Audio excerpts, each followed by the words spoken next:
Good afternoon. Today we will continue to study about a subordinating conjunction that has the trait as a pronoun. The subordinating conjunction that whether, who, whose, what, which, or all is applied to link the subordinate clause that also has the trait as a pronoun to the main clause. Today we will start to study about the fourth subordinating conjunction, whose.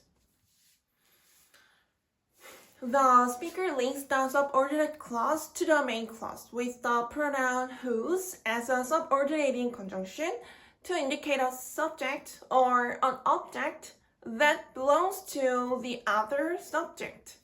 The pronoun whose indicates a subject or an object that belongs to a subject. This premise to apply the pronoun whose in an interrogative clause is applied same as the application of the pronoun whose as a subordinating conjunction. The range of the subject or object indicated by the pronoun whose, which belongs to the other subject or object, is specified with the description in the subordinate clause. We can consider the subject of belonging as a person. There can be many objects that belong to the person. The description in the subordinate clause specifies the belongings of the person. The subordinate clause indicates the subject or object that belongs to a subject and whose range of indication is specified by the description in the subordinate clause.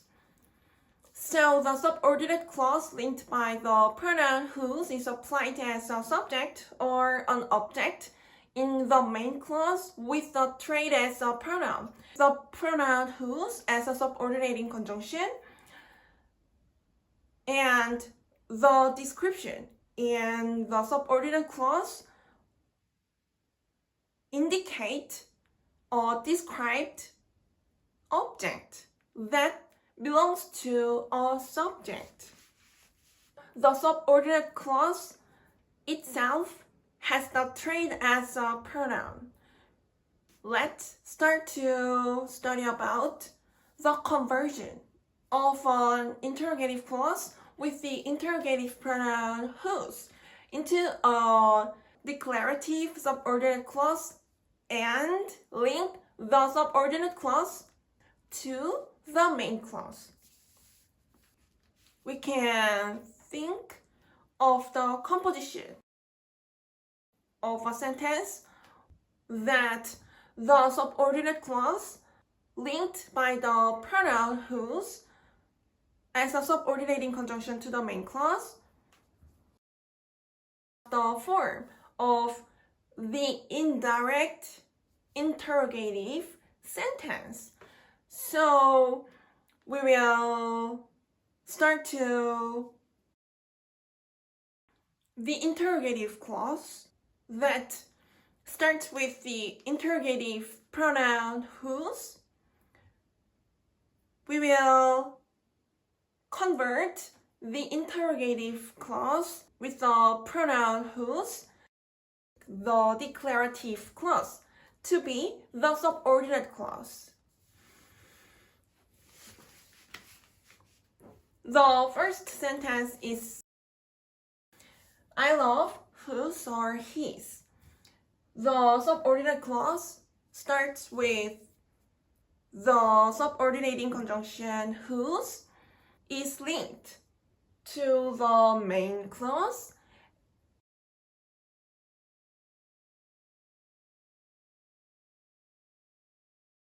the sentence into clause and the subordinate clause that originates from the interrogative clause with the interrogative pronoun whose. The speaker indicates the object to receive the definition of the transitive verb love from the speaker as the subject with the subordinate clause whose or his. The verb of the main clause is the transitive verb love. The speaker indicates the object of the transitive verb love as the subordinate clause whose or his.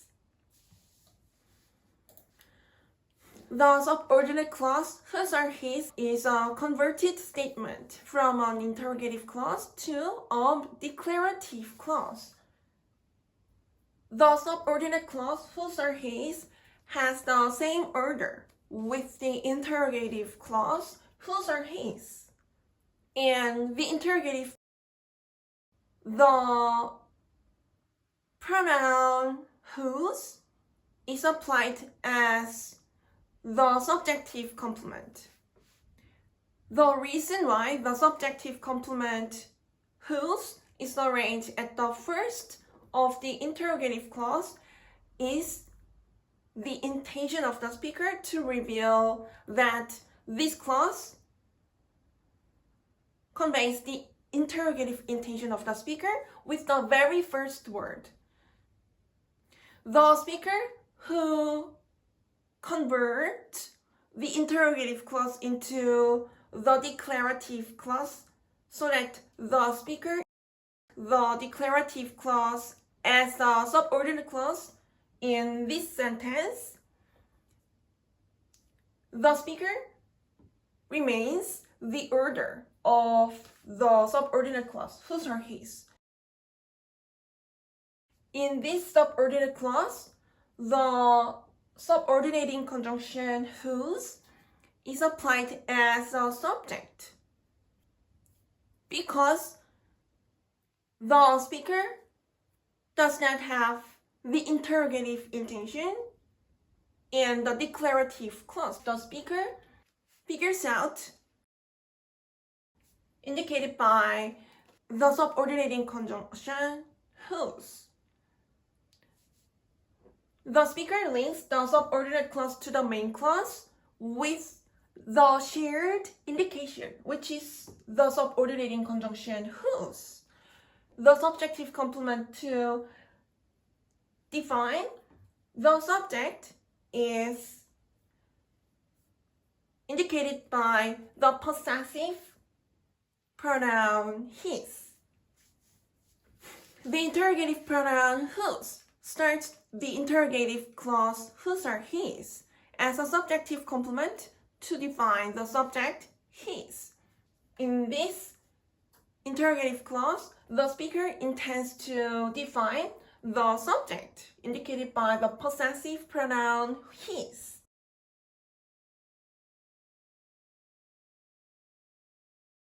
With the form of the be verb are, we can understand that the subject indicated by the possessive pronoun his are plural